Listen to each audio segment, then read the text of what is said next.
It's always so inspiring to see someone never give up in the face of adversity, to push forward and achieve great things. Like Rocky, or Will Smith in I, Robot, when he was telling people, like, hey, these robots are a little fishy. And they said, hey, pal, you just blowing from stupid town? And then turns out he was right and he still protected us anyway. Point is, this is the backbone to so many of the best stories ever told in books, movies, TV shows, and anime. It's like one of the 10 commandments of anime for every protagonist, just that never quitting attitude. But in the real world, when companies in particular adopt this never give up mentality, it's pretty embarrassing and pathetic. In particular, when it comes to Meta.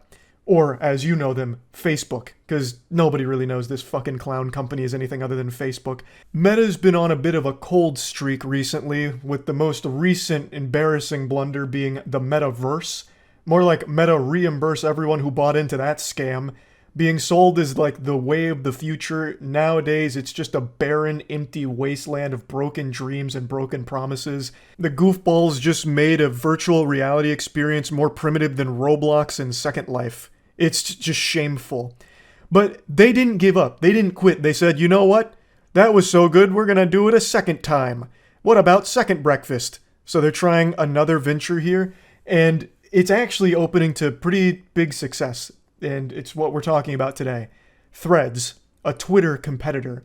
Twitter's had its own series of missteps, quite a few blunders. They've given up Scholar's Mate a few times here, and it looks like Meta's trying to strike while the iron's hot, so they released their own Twitter competitor called Threads. When looking it up, I saw this headline: Meta's Twitter competitor for friendly conversation launches early. And this feels like the worst article ever written to promote something. Calling it a place for friendly conversation makes it sound like Weenie Hut Jr., where you're not allowed to go in there unless you're wearing elbow and knee pads.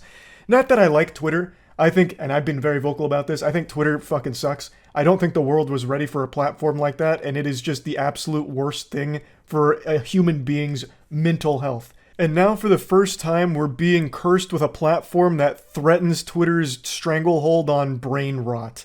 This is like that scene out of Godzilla where he says, let them fight. We now have two kaijus going to war over poisoning your mind, basically. So you have Twitter, which is no stranger to horrible decisions, and now you have Meta with Threads, which is no stranger to horrible decisions. Obviously, Meta's mainly going to be using this for more data harvesting, I imagine, since that's kind of their bread and butter behind their business models. But this is a big deal because Twitter now has actual competition in the space. And it doesn't seem like they like this ball game very much, because apparently Twitter is threatening to sue Meta for Threads right now, saying that it stole their trade secrets. I don't know what Krabby Patty secret formula they think they cooked up there, but Twitter itself was already derivative of some of the old message boards from way back in the day. It just kind of became streamlined on Twitter, and everything just got so concentrated on the internet as a whole that everyone flocked to Twitter for the experience. I don't know exactly if they have a strong case against Meta here for Threads, so I guess we'll just have to see how that whole soap opera plays out. But honestly, the biggest thing about this announcement that I see nobody talking about for some reason is the fact that Meta maliciously calculated today as their launch day because they knew that I was dropping our Plague Seeker animation. They wanted to take the wind out of our sails, knowing that Plague Seeker was going to hog all of the internet's attention for today, so they had to drop Threads in order to take the wind out of our sails, which is foul play from Meta, but I'd expect nothing less from fucking Zuckerbot. So don't let them win. Go watch the Plague Seeker animation. We worked very hard on that. But anyway, I don't want to get too lost in the sauce here at the buffet, so before the steam keeps pouring out of my ears, let's focus on Threads. I have always been extremely vocal about how important competition is, and more now than ever, since everything is getting so concentrated on the internet, where pretty much all discussions are happening on either Twitter or Reddit and like nowhere else these days. I always think competition is a great thing. But that being said, Twitter sucks shit through a crazy straw, and I am not thrilled about making another Twitter account on something called Threads. I don't need a Twitter 1.5. I already don't like current Twitter, so why would I come around for the sequel here? I don't need too fast to Twitter, so I'm not going to make a Threads account, but I'm glad that it exists, and I hope it does become successful, so that way Twitter doesn't have a stranglehold on brain rot anymore. They can now share the neural load, and maybe, now we're just spitballing utopias. Maybe Threads actually does become a great social media platform somehow, and Twitter can just kind of be like this quarantine zone for, wild, wacky nonsense. It could just be like the fucking loony bin, right? Then I'd make the switch to Threads. But for now, I don't need another Twitter. So I'm not going to be signing up for it. I'm not exactly, scratching at my neck for more of that experience. But like I said, competition is great, and I do hope Threads can at least threaten Twitter enough so that way both can improve. So that way you're not stuck with constant dog shit changes that make the user experience worse.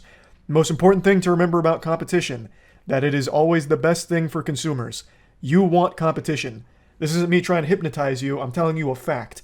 You want competition. You don't want one entity to have all of the power when it comes to a market share like this. So it's good. But I don't like Twitter, so I'm not making a Threads account for more Twitter. But I'm out here rooting for it, even though it is one of Meta's. But at least now you get the choice. Do you want to stay on Twitter, or do you want to go to fucking Mark Zuckerberg's booby here and suckle on that for the Twitter experience? You get choices now. And since I don't have a Threads account, I've just been reading people's personal accounts of the site. Apparently they're not allowing like pornographic material, and they're also like censoring people, like individuals. I don't know how true these claims are right now because I'm getting conflicting information from different sources. And if both of these claims are true, the censorship is a big L, but not having it constantly feeding you pornographic material, I actually think is a good thing. I don't know if that's a hot take or not. I was talking about this on stream last night. I never stopped to think about just how weird it was that Twitter's a platform that you have to be 13 or older to sign up for, and it just has porn plastered all over the place. And it's super common, especially in replies. And this is a platform that is, again, 13, which is below the legal age for porn consumption, which is 18. And it just wasn't even something I even thought about until a couple people on Twitter started mentioning it, and I was like, that's an interesting point. And the majority of the time, it's not age-gated at all. You just immediately get fed the content with no, safeguard in place or anything. You'll read a goofy tweet that you're giggling about, such as the timeless classic, dude walked into the pee store and said, "Is this the poop store?" It's like, brother, look around. And you're, busting a gut laughing at it, having an old belly laugh, and then you scroll into the reply section to see who else is laughing with you, and then bang, just a full picture of a gaping, leaking butthole and an OnlyFans link. And it's like, what the fuck?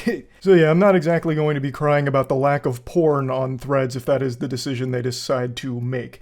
But I did look up some complaints that a couple of articles have noted, so I'm just going to go through those real quick, because again, I'm not making an account on Threads right now, so I don't know firsthand what the experience is like. According to this article, you can't set Threads to view only posts from accounts you follow, which, again, this just feels like they rushed it out and just didn't bother putting this in yet, but will be coming shortly if I had to guess, because this is a pretty obvious one that they'd need to have set up. There's also no web interface, but you can read the threads on the website, but you can't post them or interact with them in any way. And apparently you can't delete your Threads profile without deleting your Instagram, which seems like a pretty big oversight, but it seems like something a lot of people will have an issue with down the line. According to the quote here, you can deactivate it, but you can't delete it without, also annihilating your Instagram account.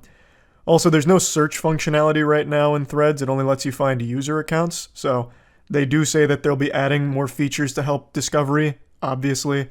That's very clear. This is just a rushed job getting it out, so it doesn't have all the features at the moment.